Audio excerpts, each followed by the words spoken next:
supposed to say again? What kind of podcast is this? Oh! This is Bad Playstyle. We're a video game book club podcast wherein we talk about the video game we played this week. NSFW? Yeah, we swear a lot.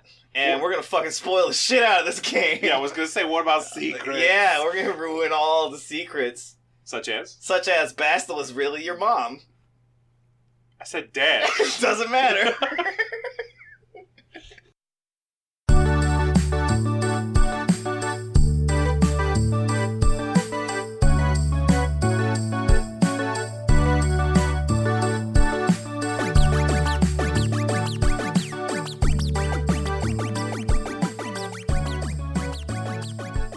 Okay.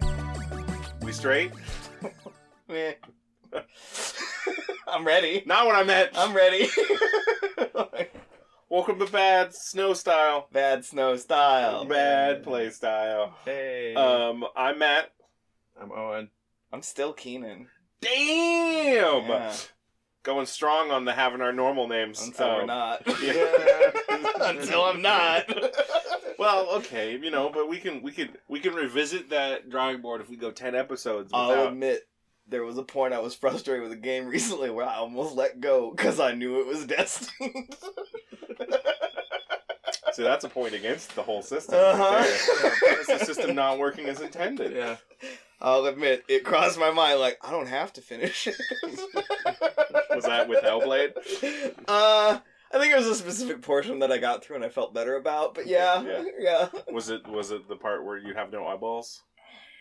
No, that one okay. That was fine. There was definitely a part when I was playing Hellblade where I thought to myself, Keenan has 1.1 chicken hats. So if I don't finish this game, he still wins the chicken cup. There were multiple things I had to look up, and I felt better after looking it up, but I was trying not to do that. Yeah, I mean, you should probably just experience the game. Right? Yeah, that's what I try to do. We played New Vegas a while ago, and that was a while ago. There's some fatigue. And then we played Hellblade: Senua's Sacrifice, and then we got snowed in right before we got snowed in for like a week and a half. It was dangerous to go to anywhere recording location. Well, especially my place. Yeah, because Owen lives at the top of one of the 12 hills in Seattle. All sites were compromised. Yeah, the Gamma site, the Delta site, they were all compromised. Owen, what Legos are you playing with right now? I got some classic Space Astronauts. That's fantastic. Yeah. I never knew they made pink ones. The pink one's new. The new Lego movie just came out, which I haven't seen. Okay. But the classic Space Astronauts make like an appearance. Sick. And so they released a set where it's just like 4 classic Space Astronauts in a little space scooter and a space truck. Sick. And I bought 2 of them because I wanted all the classic astronauts. Hell yeah. And so there's a pink one. Astronauts. Yeah, they added one to the classic space canon. They've added a couple over the years. When they released the exosuit a few years ago, there's a green one. Okay. And one of the collectible minifigure series is they do mascot suits, like a dude in a banana suit or a dude in a corn suit, like a mascot. And one of the mascot suits they've done is a corny, fake-looking rocket ship. Okay. But the torso that's under the mascot costume piece is a gray classic space logo. Sick. So if you go find yourself a gray helmet and put some gray legs on it, you have a gray classic space astronaut. So you can have red, blue, yellow, black, white, pink, green. You basically have the Power Rangers. More than the Power Rangers. There's not a gray ranger. There should be. I think there might have been at one point. There probably is in one of those 9 million shows. Anyway, we're getting deep lore on Legos right now. Yeah, Power Rangers too. Yeah, Power Rangers too. Owen, did you remember what stupid thing you did? Or no? We didn't really... No, I think it's just that I booted up Star Trek Timelines with no intention to play it, just so I could empty my inbox so the items that are contained in there wouldn't expire, even though I have no intention... There's no intention of coming back. To revisit But you were doing some upkeep. Yeah, but I for some reason one evening felt the desire to boot up the game and... You needed that instant dopamine hit opening your mail. Yeah, do that very bare minimum level of upkeep. Yeah, that's happened to me 3 or 4 times in the last month. I've booted up Warframe, and I've stood on my ship, and I've sort of like checked all the things. Yeah. And like I had a letter, and I opened the letter, and the letter was like from the ship's computer, and the ship's computer was like, "Your dog almost died, so I put it in the freezer." And I was like, Thanks, man. I have literally no desire to play any part of this game right now. Which is like, go play something Yeah. else, right? So, yeah, that happened. Yeah. Keenan, Yeah. talk about Diablo 3. Talk about... We played... Yes. Oh, man. There was a point about a week after Fallout New Vegas where we all said, we should probably play our video game for our podcast, huh? And then we kept playing Diablo 3. Yeah, played a lot of that game. Diablo 3...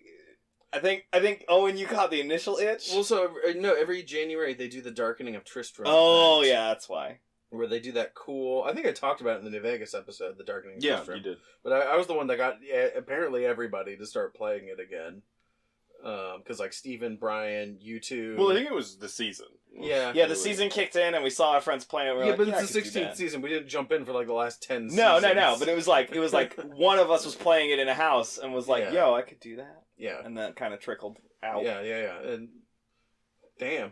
Yeah, we hit that game hard for like 2 weeks. And 3 weeks. I hate it because I still to this day feel that like in a lot of ways it's a mediocre or disappointing game, and I've put just obscene amounts of time into it. That it has a very good vegetative video game. It's got a playing formula, loop. man, and it just goes.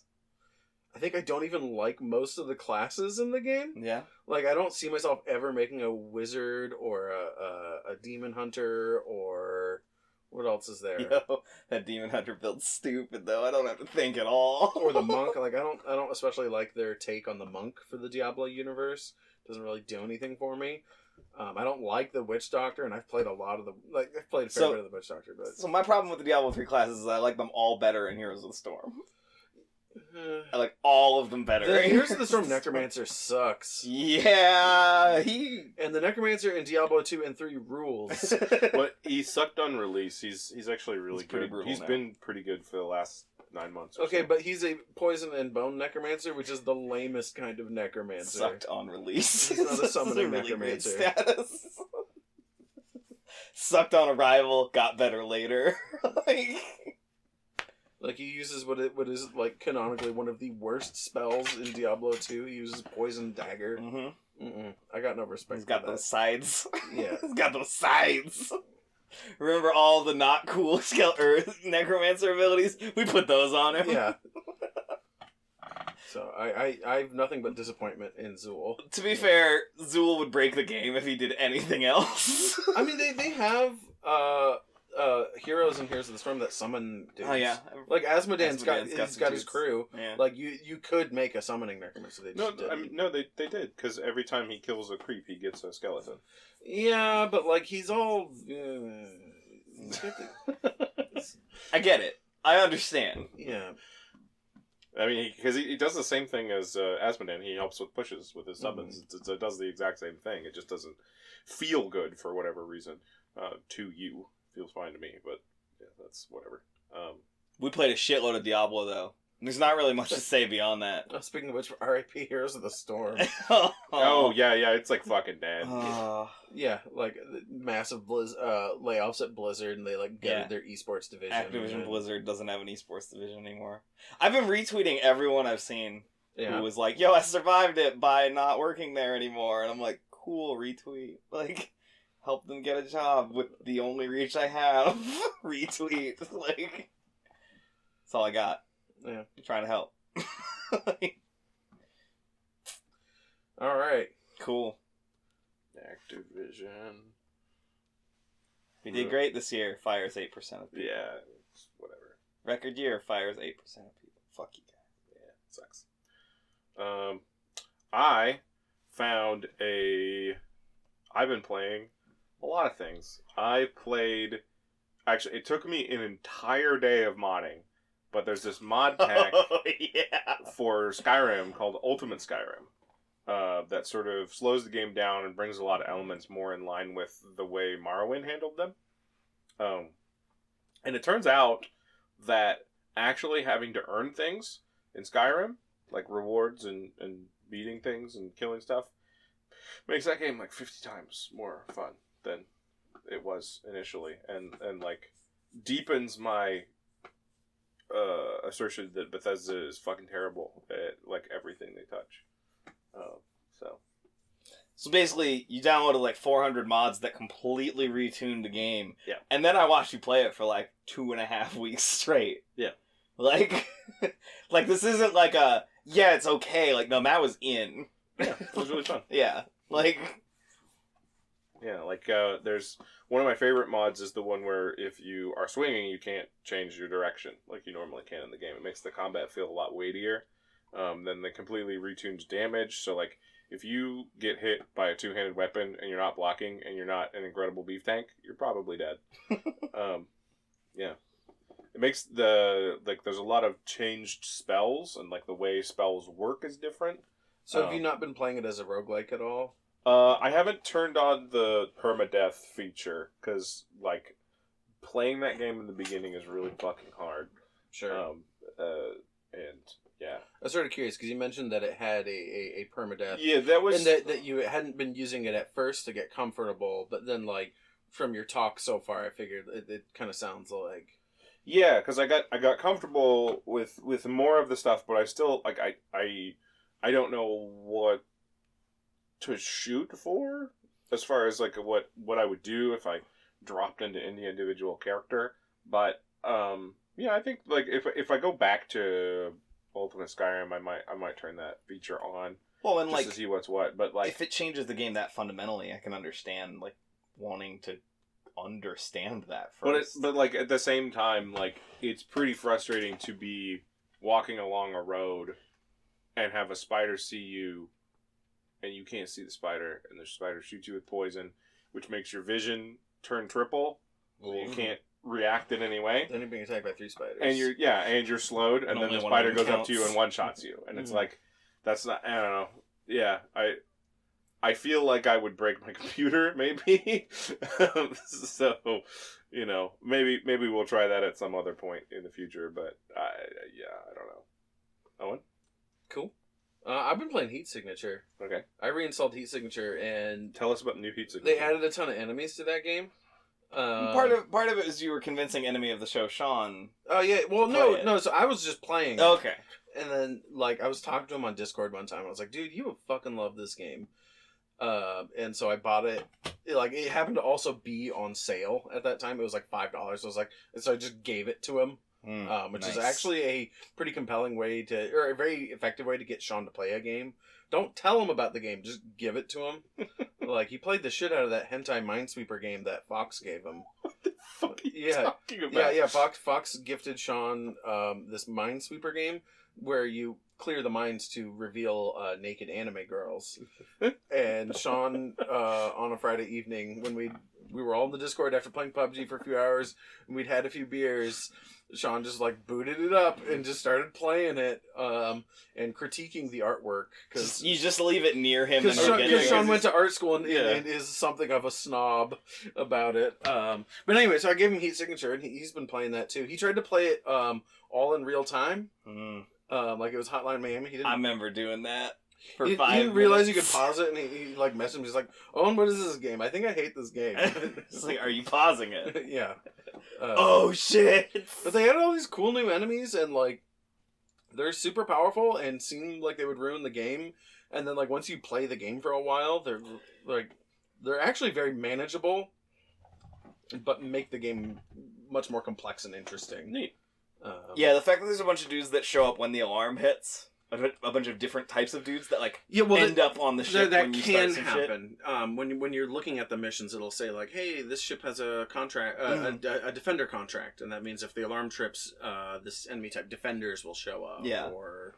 Which I think that was probably the weakest point of the game before was, I don't fucking care about this alarm. I'm gonna go deal with it. Like, especially once you take out the captain. Find enough slipstreams and teleporters. But didn't care how long the alarm was. Yeah, so I finished out the campaign on the game like 2 more times now. How many times have you beaten Heat Signature? It's like 4 or 5 times, something like that. I don't really care about the linearity of the campaign. I mostly just want to boot it up and just do Heat Signature missions, and then occasionally the game tells me like, "Oh, you liberated all the strongholds," and it's like, "Okay, fuck it, start it over." I'm still not done. Here's another quarter. Yeah. So, game's got a really good flow. Yeah, been playing Heat Signature. There's a really good episode about that. Yeah, should listen to our Heat Signature episode. If the game I just described sounds interesting to you. It's very good. I played a little Pokemon Let's Go Eevee online, and got like fucking bodied by people on the internet who like actually play Pokemon games competitively. You know, like the game is played in a very different way than when you just like are playing against the AI. Yeah, as soon as someone says the word Stealth Rocks, I'm not playing anymore. Yeah. And so like I kind of knew that I was out of my depth, but like I don't know what that means. I wanted to give it a whirl, and got bodied. I don't know what Stealth Rocks means. There's this whole like meta of placing things around the battlefield that the game. Like, they added in, like, Gen 5 or 6 or something? Stealth Rocks I think, is actually, like, a really good thing to add to the game because playing Pokemon online mostly consists of you putting out a Pokemon, them putting out a Pokemon, you reactively switching your Pokemon so that your type advantage, and then they switch so that their type advantage. And what Stealth Rocks does is if you've used it, and in Pokemon Let's Go Eevee, there's no way to get rid of Stealth Rocks once they've been put on the field. Okay. It makes so every time a Pokemon enters the battlefield, it takes damage, and so it disincentivizes just infinitely reactively type switching against your opponent. And so it's a good thing, but it's there for a reason, but also that implies a higher level of play than I care to do. So I it's like one of the better things to have happened to Pokemon's like competitive online play, but also like Pokemon's competitive online play is extremely not my thing. People got deep on that, and I wasn't there for it. A lot of how I failed completely was that my Machamp just knows a lot of really good fighting moves and like nothing else. And I ended up in a matchup where like I was down to my last guy and I was facing off against a ghost Pokemon, so like I literally can't fight a ghost. Yeah, like you can't do it. Fighting damage is ×0 multiplier on ghosts. You do 0 damage. So you can't body slam that ghost hard enough, man. Yeah. So that's what I've been playing. You got to reach level 8. Okay. Or maybe it's 4. I'm not sure. What? Monks can punch ghosts in D&D. Oh, okay. Once their hands count as magic weapons. Oh, yeah. They can bypass the mischance on ghosts and just punch them. That's cool. You suplex ghosts. Mm-hmm. Hey, so Hellblade Senua's Sacrifice was a grim, dark game that we played while at the same time playing Diablo 3, which is a grim, dark game in a much different way. They're both filled with no hope, but in totally different ways. I think Diablo has left grimdark. Like I feel like they it's pretty fucking cartoony. Yeah. Where it's so silly that if you told me a Diablo Saturday morning cartoon was coming out, I wouldn't be surprised at all. Yeah. Like I mean the original premise is like descend into madness, slowly, and then the Diablo 3 is like how many mobs can we fit on the screen? Rakanishu was cool, right? Yeah, purple lasers. You know, like so many lasers in Diablo 3. Yeah. So many. That necklace that makes you immune to lasers is fucking cool. So hey guys, Hellblade. Matt, do you want to like summarize Hellblade more? Sure. Like a contextual summary. Hellblade: Senua's Sacrifice is a character action game with made by Platinum. Made by Ninja Theory. Yeah, sorry, this game is not like they're in the same loud bucket. enough to be made by Platinum. Yeah, you're right. That's made by Ninja Theory, and it's really cool because they made it without a publisher, and they sold it for less than $60. And then it's about schizophrenia and trauma and Picts. Love and Orkney. Yeah. You're picked. You're dealing with fucking Viking invasion shit while dealing with your own psychosis. Yep. Yeah. Your darkness. Well. Yeah, it takes place in like the 12th century or something like that, or like it's like 900. Yeah, so the Viking Golden Age was 900. So, all right. Yeah.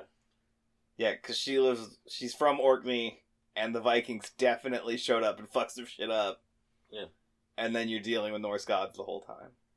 Really low level Norse gods the whole time. Hell was pretty powerful. Yeah, but like that's the last 5 minutes. Yeah. Like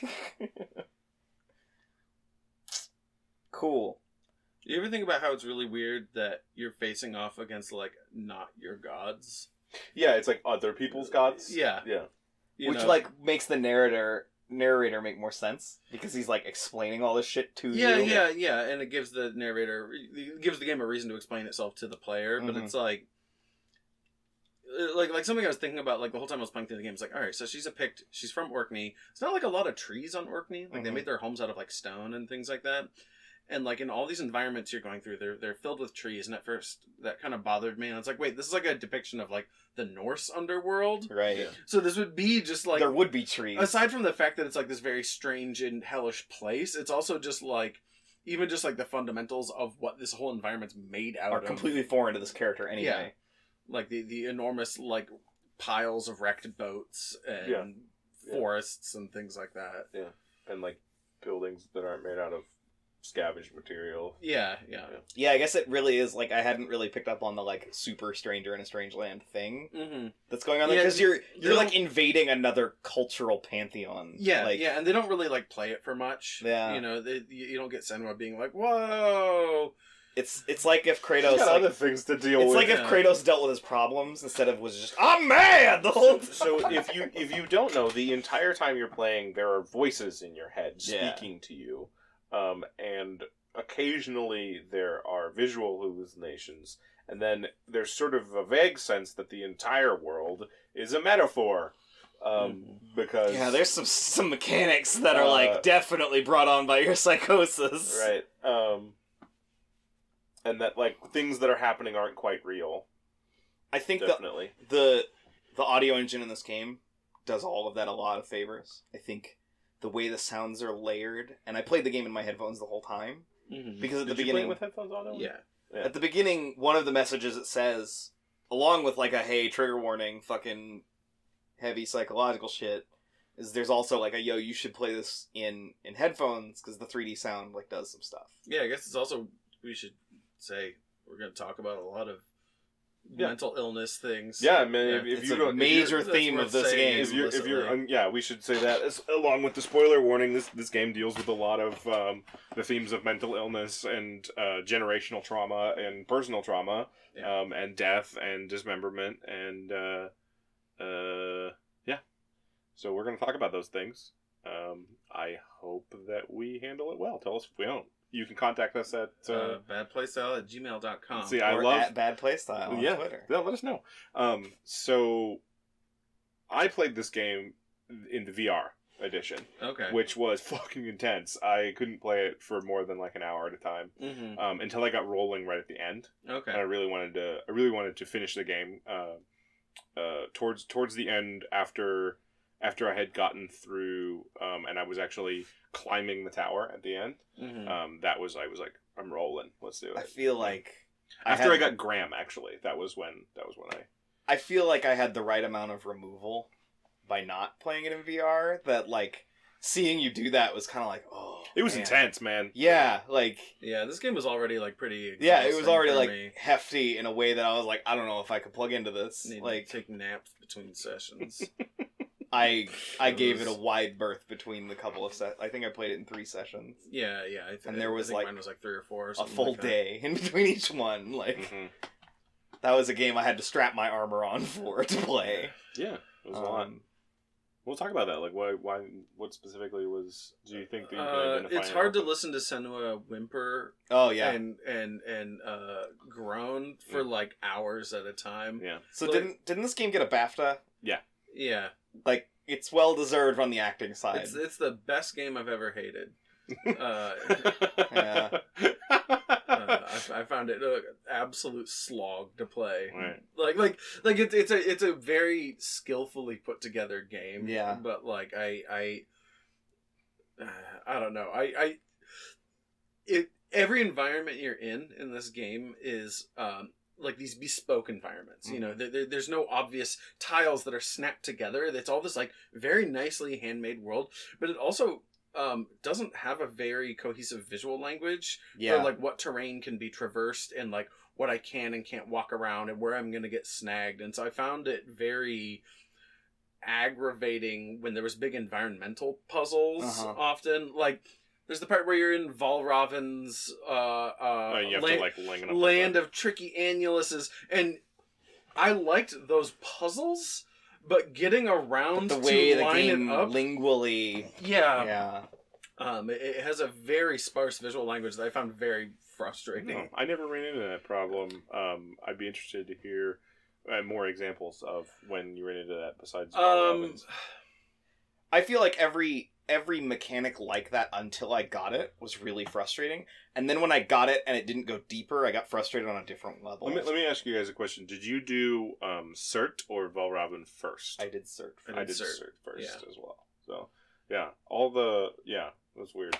But all those mechanics are like just not explained enough that so like hitting my head against them. The fundamental like thing of like Valravn's looking to form the sigil out of all the glowing shit in the air, like that immediately made sense to me and I like it. It's the act of traversing the environment so that I can get the view to line it traversing all up. the environment to remove or add things to the environment through the portals to be able to like I immediately got the like look through a portal, step through a portal, look this way and look in that, but like and also like constantly in this game I felt like I was being faced with like puzzles where I have that aha and I figured it out and it takes me like another minute and a half of like trudging around the map to like trigger actually execute it. Yeah. Which it makes it feel very arduous and tedious to get through these things. Part of me wonders if that's by design because of the subject matter.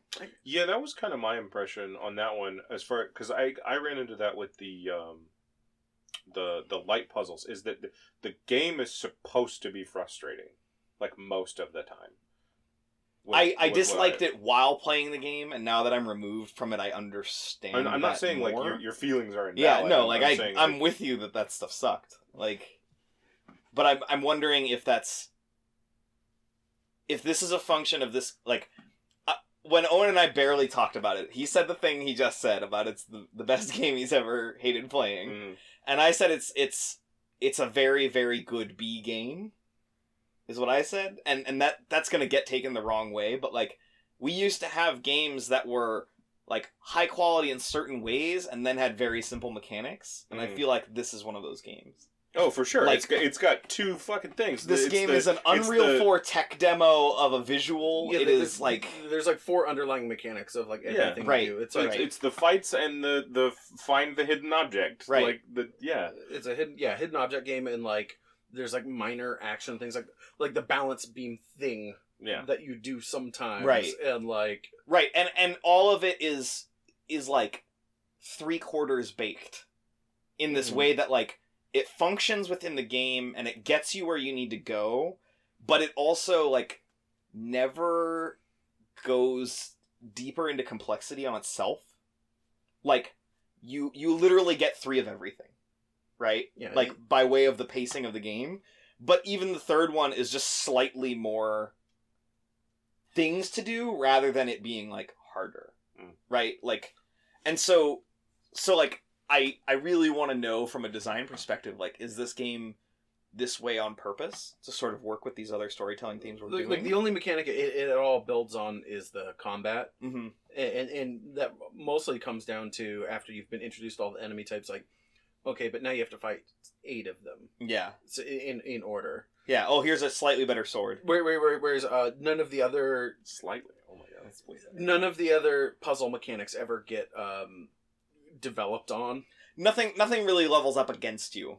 Yeah. In a meaningful way. You're right. None of the individual puzzle elements get harder. They just get replaced. Like they get stacked on top of each other. No, it's not even stacked on top of each other. It's because like once you leave Valravn's area, you never see the little portal puzzles like yeah, and you do the rune thing a couple of times. Yeah. But yeah, like later you do the faces and it's very self-contained, and then you do a couple of times you do I have to find the exact angle to repair the object, which is usually stairs or a bridge or something. Which to me feels way more like this is your psychosis physically manifesting. Like this thing isn't real until you look at it right. Yeah. Thing. That was my favorite puzzle, was the find the angle. Because it felt the most intuitive. Those ones were cool. They were cool, but the first one I fucking sucked at. Oh, really? The very last one's the one that where it's like... The bridge? The enormous room with the bridge in it. Yeah, that was my favorite one. You didn't like that one? Yeah, there was one segment in that one that, like, I felt was it was that you needed to go walk out on the incomplete bridge to see it, which there's no reason to fucking do that. Right. Because the other ones don't train you to do that ever. Yeah. And so I found that one really irritating. Yeah, I think my biggest frustration isn't with the things we just said about these mechanics, but that it doesn't tell you about them. Mm-hmm. Oh god, yeah. The first room where you're supposed to find the first rune on the wall. Yeah, no, and all your voice. It never demonstrates at any point. So like when I eventually found it and it was a shadow instead of like a thing I was supposed to find, I was like, you just have to find this shape somewhere. Yeah. Or it's like the first time that you have to use the focus ability in the sword fighting, and all the voices in here just scream "focus" at you over and over. But no one's ever labeled that button "focus." Yeah. No, they did. I never saw any tooltip, and it was never it was not. It was a tooltip. Druth at one point tells you to focus when you're doing it during a puzzle, and it's the same button. Right. But like. So for me, that was very intuitive, but I can understand how you could... So part of my problem with that is that I've been conditioned by this game already to not trust the voices in my head. But that's not a voice in your head, that's Druth. Druth has never lied to you. I didn't know that then. He's still a supernatural voice. Right, like come on. Like the thing is I don't know who's real and who's not. Also, and that's very effective. Also, focus is like a very vague and abstract thing you can tell someone to again, do. I understand how you guys could not get it, but you saying they didn't tell you, and I'm saying they did. The lack they did it in a bad way, in the fair. half-baked way that you're talking about. The lack of on-screen indicators in this game There's no tooltips harms my understanding of it. Yes, which you have to sort of push through it, I guess. But and I take issue. So when you get to that sword fight, you can't kill the enemy unless you use your focus ability. Right. And the way the game really makes sure that you can't miss it is the voice in your head just starts screaming the word "focus" over and over at you, and it's like, God damn! Like, like I get that you have like a thing you're trying to do, but like, fuck this. And I take issue with you saying that the voices lie, because they don't. They do self-doubt, and they do the voices are your anxieties bubbling up, right? Yeah. And so, but they don't lie to you. They just say shit that's like you giving yourself like was it imposter syndrome? It's like you're not good enough. Blah blah blah. Okay, well, part of my issue is I already have that, so the game preying on that makes it worse. But I feel like there's a missed opportunity with that in those times where you're struggling. I feel like they could have easily built in like. They're not getting it. One of the voices should say something. I mean, the voices usually do, but it's not always. It doesn't always land. Right. So, but that's not like it's hard. This is hard to do. No one's ever done this before. No, absolutely. I'm saying so. The reason I'm with it is I really sucked at the combat at first. I was really bad at it. Hey, did you get a counter? A what? There's a counter. There's a Dark Souls style. Oh, you timing counter. You mean parry? Yeah, there's that in that game. So I found out. No, I did that. I did that. If you would, I did that a few times later on. But what I was going to say was there was a point where when I was actually in the part where you're wading through and there's the molten bodies everywhere and you're actually in hell, and it's the sort of the point in the game where you first start fighting the really fast two axe guys. Oh yeah, that throw it, where everything clicked together, and I was fighting two of those guys at once, and I was just fucking destroying that guy. And then the voice in my head said, "Watch out behind you," and without thinking, I hit the block button. Yeah, perfect parried and killed both of them. Yeah, there's things about the way the combat flows that are very cool when you get it and like super difficult when you don't. Even when I got decent at the combat, I never really reached a point where I was enjoying it. Like when I got to hell and you have to fight like fucking 20 dudes in a row. It's a lot. It's just like I couldn't stop thinking about the fact like I have fought every single one of these enemies before. I've fought them in medium quantities up till now. Like, don't you have something else for me here? No. And that's literally the enemies you fight for the rest of the game. Yeah, and then the last boss is just boss rush. Yeah. And I don't know. Yeah.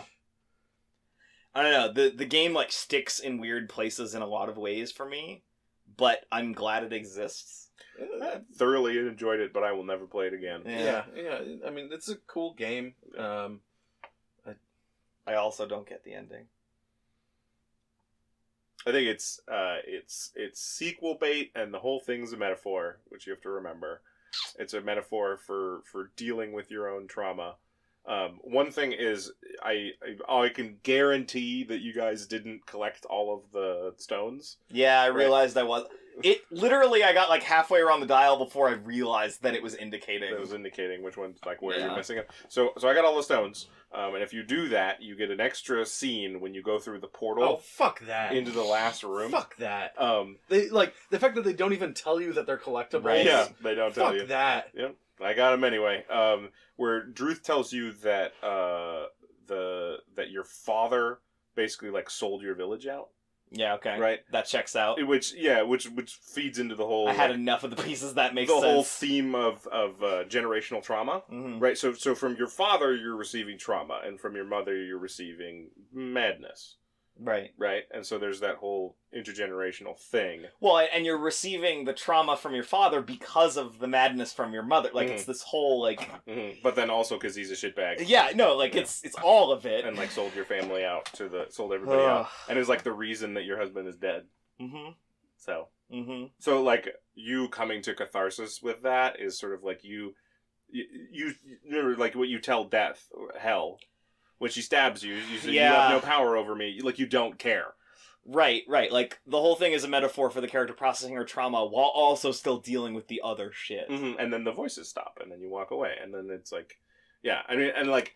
That was my issue with it. It's like, that's not how this works. Unfortunately, you don't get to beat up your own mental. Yeah, I don't get to fucking like. No, but I've been in therapy for 2.5 years and I've dealt with a lot and I'm a lot better off for it. But it's not over. So I don't think that it's saying that you can beat up your illness, like because again, the whole thing's a fucking metaphor, right? It's dealing with it. Yeah, and she dealt with it. Yeah, right. That's fair. And the way that manifests through the gameplay is with us fighting because that's what Ninja Theory knows how to do. Yeah, which is not their fault. Right. But like.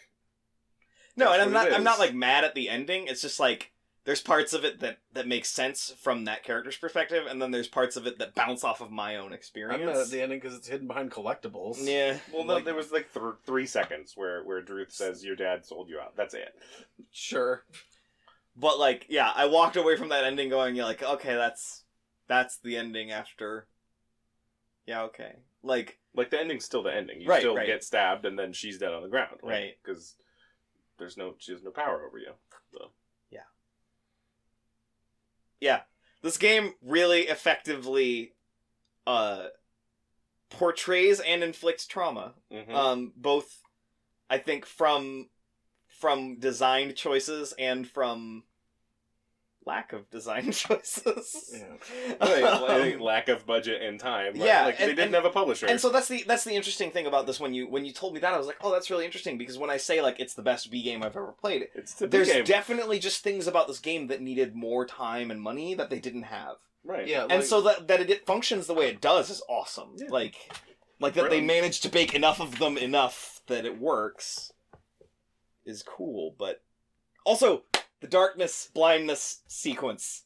There's this whole sequence where your sword's broken and your character's like kind of freaking out because you suddenly have no defense against all the bullshit you've been dealing with, and you have to like walk over to this tree where the sword that kills every man who carries it is buried in a tree, and you have to go through a bunch of trials of Odin and get the sword out of the tree. And one of them is you go into the land of blindness, and there's all these like fucked up abomination monsters making a shitload of noise. I mean, how do you think I felt? I did that in VR. Yeah, no, like I can't imagine. Yeah. I never triggered one of them. Oh, really? Did you guys? Me neither. I got killed a shitload of times. Okay. Because the way I got close to them but moved slow led me to believe that maybe they're there to scare me without doing anything to me. No, they'll kill you. Okay, cool. Okay. There's a lot of them. Yeah, there were a couple sequences where I was like, I'm gonna run! Like, there's like all this doubt on this side, and I was just like, nah, they'll fucking kill you. But then it never happened. It's like a whole thing. Yeah. Is that one of those you have to break after it moments? Yeah, I mean it's like that sequence was tough. It's like the worst part of doing a Assassin's Creed eavesdropping quest where you have to run on the rooftops. It's like the opposite of that, where it's like these radiuses you need to stay out of, except you can't fucking see anything. Yeah. Like, I think the VR was really helpful because I was able to like turn where my head was facing and change like to be able to hear them coming. I think that was really helpful. The one that really was booty clenching for me was the one where you're mostly underwater and can't see anything. That was the one that really got me because I have like claustrophobia, hydrophobia adjacent stuff with dark water. So like it was no fun. There's some amazing atmospheric shit they do in that game, like the sequence where you have to go underwater with the torch and then bolt. Okay, so yeah, fuck that. So yeah, fuck that. The whole Fenris conceit where you're running from light to light, I was fine with it because it's all in her head. Because when you die from that, she just falls on the ground screaming. That's what happens there. Okay, I never died, so it was real. Oh, so I found a really cool glitch in the train where you could get stuck in the darkness. And it would only happen 1 out of every maybe 4 times. It was a beam you have to duck under. And sometimes when you duck under the beam to come out, you become stuck. Neat. And so I died there a lot. And I have no control over whether or not my guy gets stuck. Yeah. I ran into a number of... you found some cool bugs, I found some interesting terrain geometry issues in the game. I fell through the world a few times. I did it, yeah. Yeah, I got a clip. I'll show you after. That'd be great. There was a few times in the VR where I was able to maneuver the camera outside of the environment and look at the way that the level was made. Oh, sure. Like that only happened 3 times, but I never ran anything in any as crazy as what you that one was really frustrating because it's you duck under the beam, go into a room, fight 6 dudes in a row. And then like killing them puts the blood on the floor to be a rune. So you get the rune, and then you have to leave that room, and then you get stuck, and Fafnir kills you, and you have to go into the room and fight the guys again to see the rune made out of blood. So the checkpoint wasn't even after that sucks, man. Yeah, it's got some bad checkpoints. So that area, I did that whole area without staring at the door to get the glyphs first. Yeah. I was mad about that. So what I was going to say is there's the part in the Fafnir where you have to like go under the grate. That grate is big enough for you to pass the torch. For sure. So she could have, like, I was like, you're gonna... I'm sitting there doing it, right? I'm like, you're gonna do the... Right? No, why would you do it that way? Just pass it through. Of course the horror movie does it this way. There's a lot of that in those environments. Yeah. There's a lot of, like, logs that block your path that, like, in no way block your path. But again, it's all in your head. Right? Yeah. I hated that I had to stare at the door super hard. Because I did that multiple times where you have to stare at the door to get the glyphs to show up. Focus on it. And then you'll literally be able to run through those rooms. You can interact with stuff and move it around, but you don't trigger anything. Keenan, you have to dark wave at the door, too. I understand now. But I literally did, like, that entire area with the dog in the dark. Like, I did literally 2/3 of those puzzles without anything triggering. So the reflection one, I literally, like, stared at over and over and was like, okay, I missed something. And had to go all the way back up. And, like, I finally got it and was like, oh, god damn it. Like, I missed the thing I've already done 5 times. This is dumb. I really like the music in this game. Especially the last track. Like, when I'm doing... I killed those guys. Like, I knew that I was supposed to give up. And then that's, like, how you end the game. Wait, at the end? Yeah. Yeah, I didn't. Yeah. It had to tear me down. I did not slow down. No, but if you press buttons when she's down, she will get back up 100% of the time. So it has to be your choice to give up. So yes, you did give up. Okay, maybe I missed the timing because I was not doing that on purpose. Okay. But I was having so much fun killing them that I did it for like 10 minutes. Yeah. Everything about this game, like, artistically, is ridiculously cool. Like, the art, the sound, all the visuals, its use of this engine that was brand new at the time is amazing. Like, even by today's standards, this game's fucking beautiful. The FMV. The actual FMV used well and not in a campy way. Dude, it was so good. Well, the only reason it works, though, is because the only face in the game that you see, like, any amount of up close is Senua's.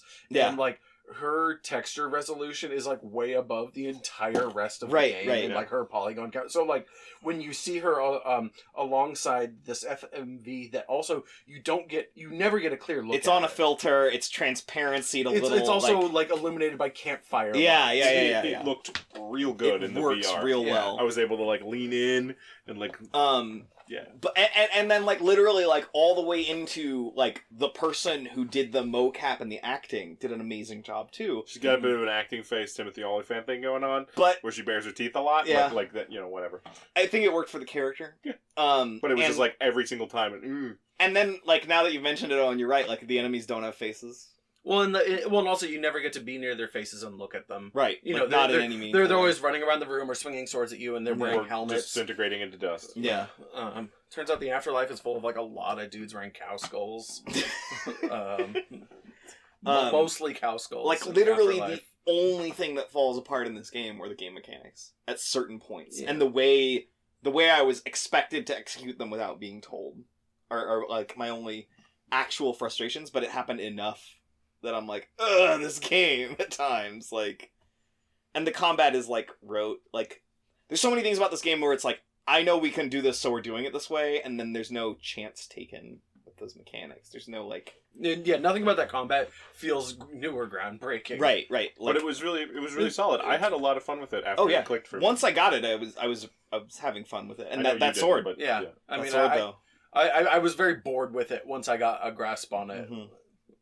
Once I'd figured out that I could counter things, I started trying to find all the counters. That's really like the only thing that kept me going on the new enemy types.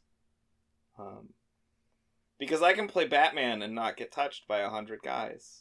I'm good at those combat systems, it turns out. But yeah, it's sort of weird because like those things frustrate me, but everything about this game like deserves the praise it gets. Mm-hmm. Like from an artistic standpoint, this game is a fucking incredible achievement, and I just kind of didn't like playing parts of it. It reminded me a lot of Lisa. Yeah. I know that's yeah. I don't think I've played another Ninja Theory game. I mean, isn't it mostly just Ninja Gaiden? I don't know. Is it? Do you know? Yeah. I've never played any Ninja Theory games. Yeah, so I just wanted to put that out there, talking about the creator of this game. Do you guys have anything else to say about this game? I don't know, not really. I don't like... There's something about, like, the way it winning a BAFTA gets held up that really rubs me the wrong way, and it's not... Oh, yeah, I did want to have this discussion. It's not that, like, Yeah. I don't... It's not that, like, I don't like this game and that's why I think it shouldn't get a BAFTA. I don't like that, like, yes, this video game, this is the one that is art. Yeah. It's about a serious The delineation issue, there is frustrating. and it is beautiful. It's like, Look at the mud. Look at her face. Look at the interjection. Quake is beautiful. Yeah, like I. Yeah, I don't have anything like super insightful to say about it, but It's worth mentioning on the podcast. I just don't like it because I feel like it's like video, like it's needing the video games to be art on the terms of people outside video games. And it's a simplistic, mechanically enough game Yeah, that BAFTA people can play and finish it. yeah, like It's frustrating in that we are incredibly accepting of all bad playstyles and the terrible games we played and everything else, but this is the one that's on the pedestal. So like Right, a number of years ago when my parents lived in Washington D.C., there was a video games as art display at the National Portrait Gallery, and I went there with my family, and they had like Heavy Rain Okay. on display, and Heavy Rain is terrible. Fuck David Cage. no, but like these games, not that this game is very much like Heavy Rain, but like I feel like it's being celebrated for the same reasons Heavy Rain is, where it's like Heavy Rain's about personal relationships and it looks wonderful, and it's about personal, and also like games like Flower, like look, video games are more than just rocket launchers and power-ups. In this game, you are a simple flower in the wind. It's like the difference between like people are like, oh yeah, like Citizen Kane, that's art. Yeah. But like the Doom movie. Yeah. This is not art. It was like, no, or like that's Pulp art. Fiction will never be art. And it's like, no, dude, that's art. Yeah. And video games is art. I have 2 stories to tell if you're done. Yeah, go for it. So one, I was sitting around with my coworkers and we were coming up with theme days for summer break planning, and they were like, let's do art day, and I was like, video games are art. Just put it out there. And everyone just kind of like, there was this silence that told me that literally no one in the room agreed with me, even the people who play video games. Nice. And it was like, man, that sucks. Because, like I was saying, Quake is art. Yeah. But also this game is art. Well, and but we shouldn't be separating the two is just like, my thing. Just like the way you describe movies, right? There's highbrow and there's lowbrow, but they're still art. They're both art. They're both art. Right. Right. And both should be celebrated as art. Right. One can be bad, one can be good, but there shouldn't be this delineation between, but like you shouldn't have to be pandering to this idea of what art is. Yeah. Right? And like I hate the term fine art because it's like, you know, this kid fucking around with clay, 4th grader. He's technically doing fine art because he's doing sculpture, but like, how's that better than Quake? Right? but at the same time, that's the way it's viewed. And I think we should also mention, like, all awards shows are bullshit. Forever. Yeah. Right? Because they all already have these constructs of what is and isn't in their fields in a way that's super frustrating in the conversation we're having. Right?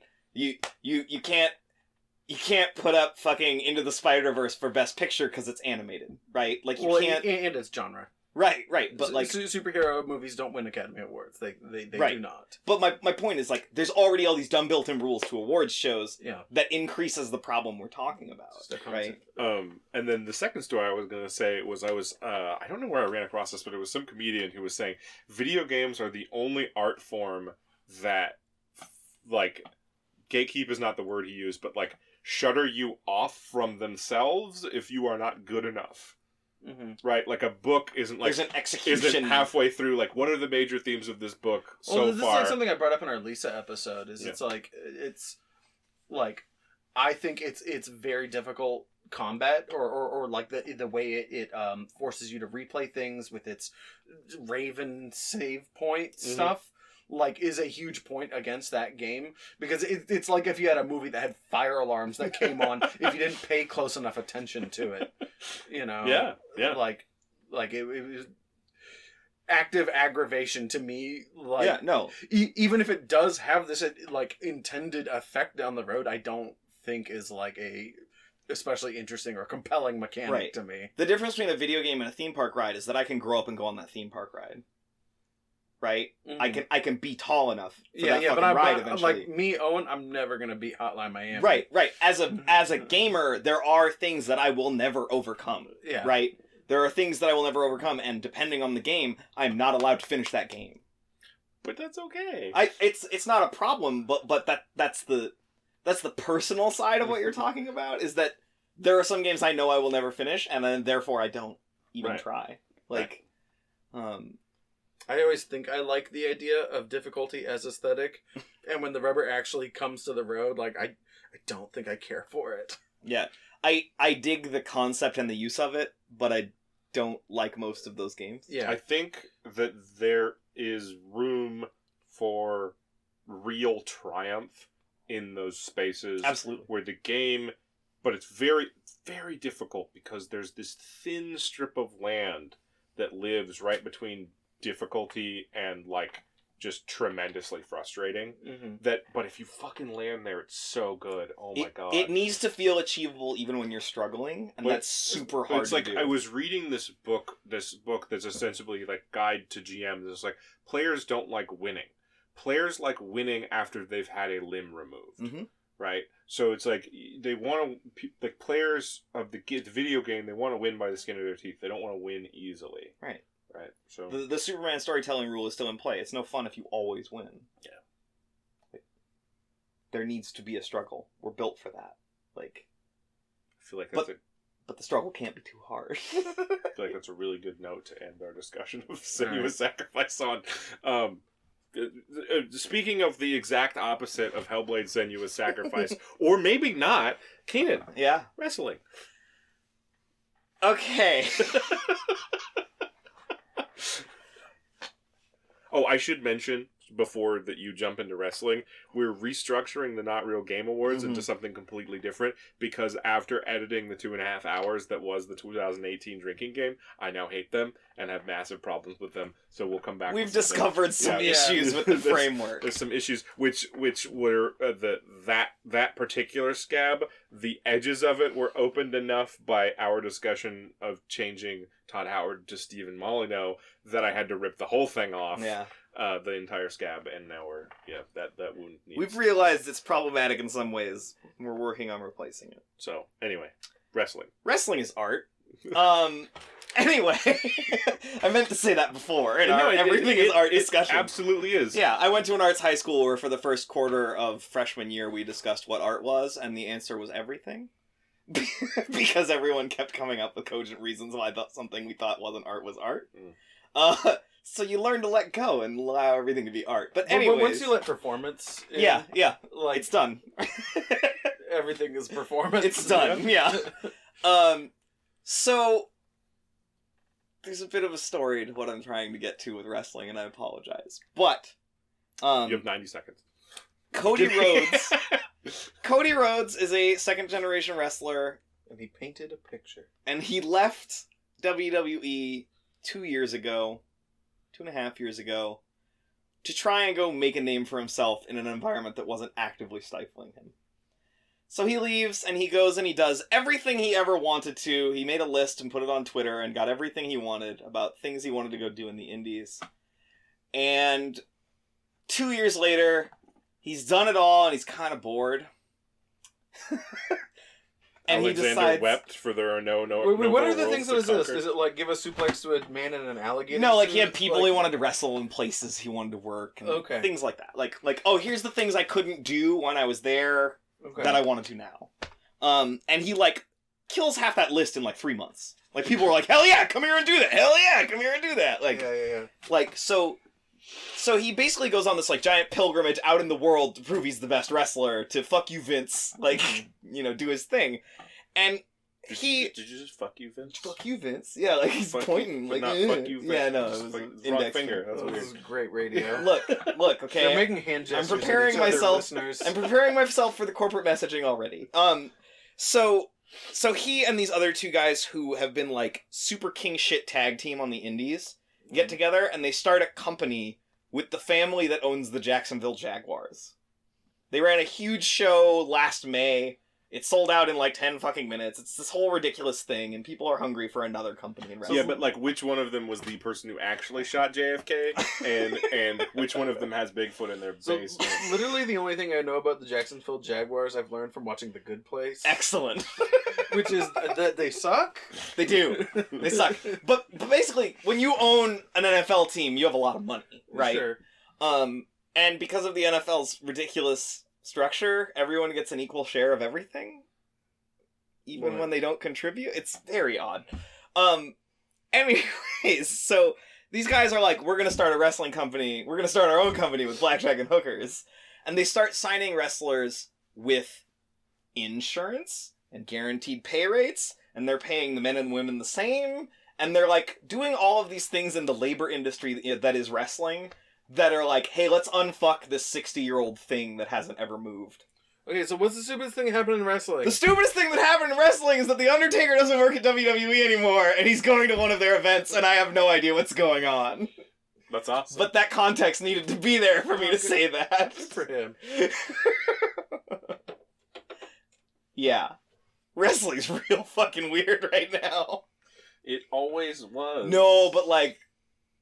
everything's on the table in a way that it wasn't a minute ago. Nikki, you get to talk more because you had a games that should bang. I had a games that should bang. Thanks, Nikki Jakey. I want the Uber Paradox game, is what I've decided to say.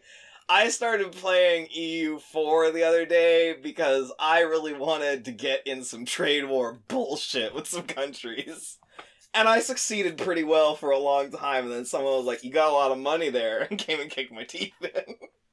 Like you do in those games. So then I was like, that's stupid. I'm gonna go play Crusader Kings.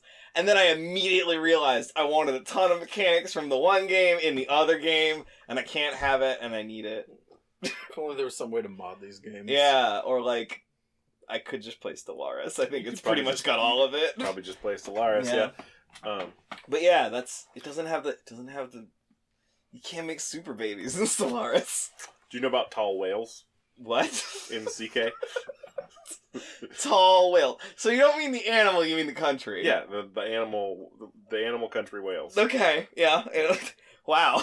So you have your leader, and Matt's opinions on whales do not equal the show's. You change it to, I think it's appointed, and then you have your leader be like a math genius who's only good at math, and you have like the minimum amount of provinces, and you just do that. But you have so much money that you can just hire all the mercenaries, so nobody else can have them. Yep. And then you have an enormous army, but you only have like 5 provinces, but you run the entire world. Yeah, no, like you by proxy own everything. Yeah. Because you're right next to England, so you get all the money. Mm-hmm. Anyway, so there's some real goofy shit that happens in those games. Crusader Kings is awesome. Yep. What are we playing next week, Keenan? Oh yeah. I decided after hearing about it for a year and a half that I should play the Titanfall 2 campaign, so we're doing that. Deception. I'm looking forward to that. It's gonna be good. I've heard a lot about that game. A lot of cool things going on in there, I heard. It's the apex of first-person shooters. You suck. All right, so where can they find us? At Bad Playstyle on Twitter. And badplaystyle@gmail.com. What should they send us? Stuff.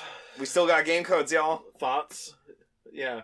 Thoughts, Mm-hmm. responses. Mm-hmm. Yeah, if you want a game code, email us. We'll send you a game We code. got game codes, y'all. If we used words that made you uncomfortable, let us know. Yeah, let us know. Yeah. We'll try and adjust. Yeah. We're the good kind of straight white males. We're always interested in We try to fix being better. No, we're not. We try to fix it. We try. Yeah. All right. I'm interested in being better than everyone else. Yeah, that's for sure. All right. Now, your favorite part of the show, the best part of the show. It's Sam Fisher versus, and this time it's an all Matt all the time affair. These guys don't even need to talk.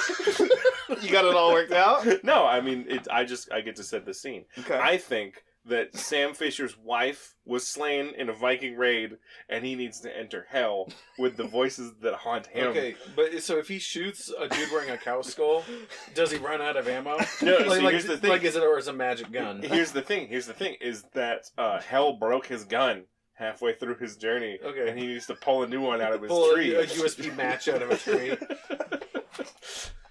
But yeah, no, I don't think he runs out of bullets. But I think that Sam kind of loses it. Really? I don't think Sam's good at dealing with, because here's the thing about the Senua's Sacrifice journey is that you're being forced to confront these traumas and psychoses Sure. and things of these nature. And I don't think that because that's the thing is Sam's got this shell, right? Oh, for sure. This psychological shell where he's like, killing people's fine. It's okay. It's whatever, right? Yeah. But if you crack that shell open, you find the milky, creamy nougat of a baby boy in there that he falls apart into his cream, and that's on the floor. So third Splinter Cell game, Sam's daughter dies. Right. They tell Sam, your daughter's dead. Sam's solution is to go play the game where he works with a terrorist organization as a double agent.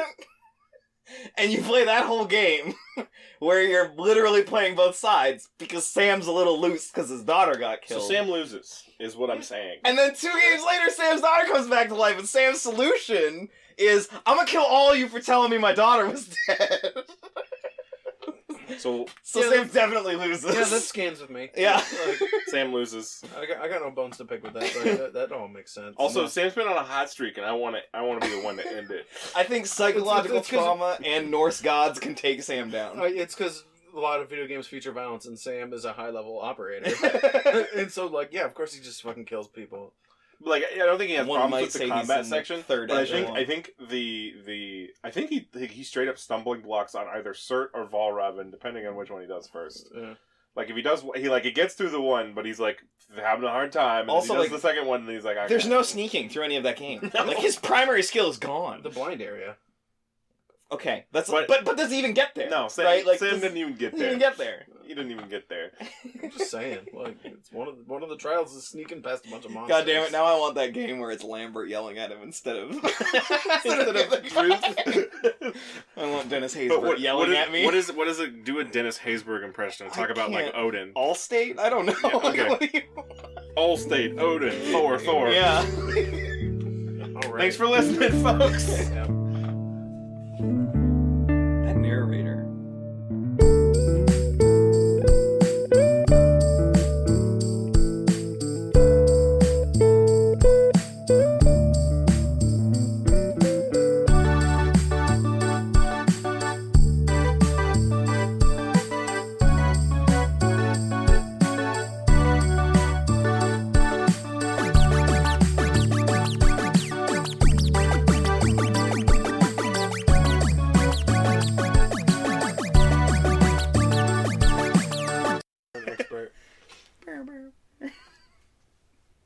Our theme music is composed by my good friend Benjamin Busey, and you can find more of his music at soundcloud.com/BucciBae, which is spelled Buccibae.